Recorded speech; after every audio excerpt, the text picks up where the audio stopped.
Season of the Malignant is still well underway at the time of filming. Players are jumping in and enjoying that. What are the main lessons that the team learned from Season of the Malignant that they're now bringing into Season of Blood?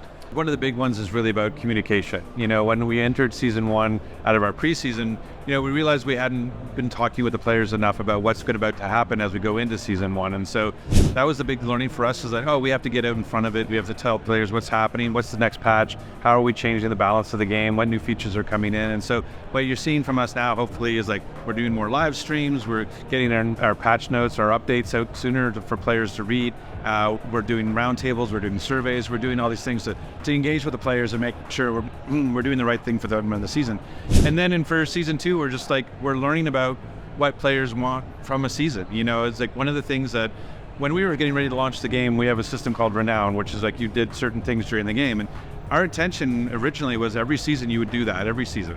And we heard from players pretty quickly, I don't want to find those altars of Lilith every time. I don't want to open the map every time. And so we're okay, for season 1, we'll fix that. And then through season 1, they're no, I still don't want to do all the other stuff too. And they're okay, so in season 2, all of your Renown carries over, whether it was on the Eternal Realm or the Seasonal Realm. So what we've been doing, to have a live service means we have a game that's always evolving, and we're always trying to make the game better for the players. So that's one of the things we're just learning and on top of it and taking all that feedback and just trying to make the best game possible. I don't know if you'll be able to speak to this, it's totally cool if not, but obviously the seasonal journey makes up quite a large part of each season. Are you able to give us a hint at what some of the tasks might relate to on season 2?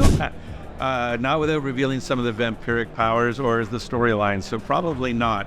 But that's one of the things, as we talked about, we're always evolving. So the season journey will evolve, the battle pass will evolve. We're doing all these sorts of things just to make the season that much better. And I think one of the things that Chris brought up around those new endgame bosses is that we heard from players to make my build really what I want it to be, that my power fantasy, I need that unique, that thing that's one of a kind that I really want, and they're really hard to get, or even what we call the uber uniques, which only have a very low drop rate. So now with those bosses, you can actually target and farm them, so you can go and I can go and fight that boss and at a much higher drop rate than you would have in the open world. So now if you're really trying to complete your build and you're trying to get that one unique, you have a place to go and get it. Obviously you gave us in about the vampiric powers and everything like that. You'll be hunting down other vampires using similar skill sets. Right. Are you able to discuss about how the vampiric abilities will differ or perhaps work alongside the current abilities of your main character build? That's something for a deep dive. So, it starts October 17th.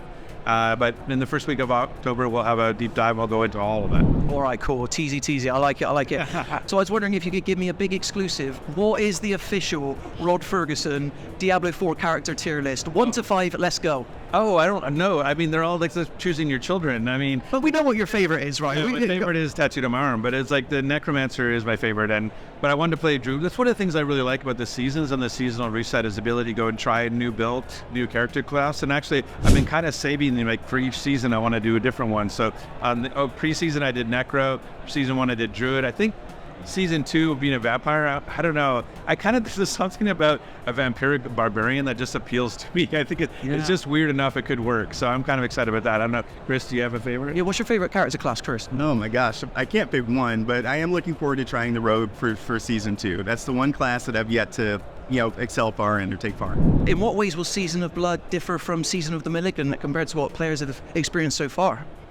So the season of Blood's going to have a brand new quest line, so a new story for players to partake in. We'll have new enemies, new legendary drops, new uniques. So there's a whole host of new content to really engage the player with. New fantasy power chases. You take on the powers of a vampire to fight vampires. But even beyond that, there's a number of quality of life improvements we're planning. So, I've heard loud and clear from players around issues with stash space and gyms just take up gem slots. So we're taking steps to try to address that. We're adding 5 more boss encounters and in the later stages. So as you get to level 50 to 100, there'll be more challenges, milestones to challenge the player and your build.